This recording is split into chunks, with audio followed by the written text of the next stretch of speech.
Предаването то ми представя, днес посвещавам на Захари Чернев, един мъжки солиден глас. Винаги съм се вълнувал, въпреки че съм мъж, от солидния мъжки глас, защото той носи мъжественост и си мисля, че така много женски сърца омекват и стават радостни, когато чуят един хубав мъж да им пее хубава музика.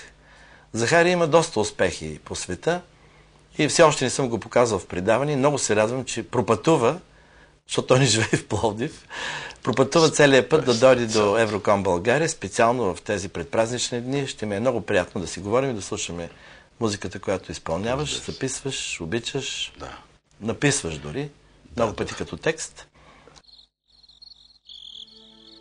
This is the story of Romeo and Julia, the most infatuated teenagers in the world. With their love, they remain alive in our hearts, even after their death. A time for us, someday there'll be, when chains are torn by courage born of a love that's free.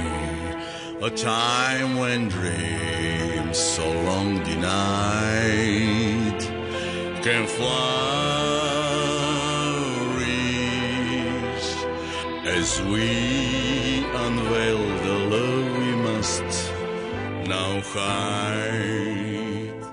A time for us at last to see a life worthwhile for you and me.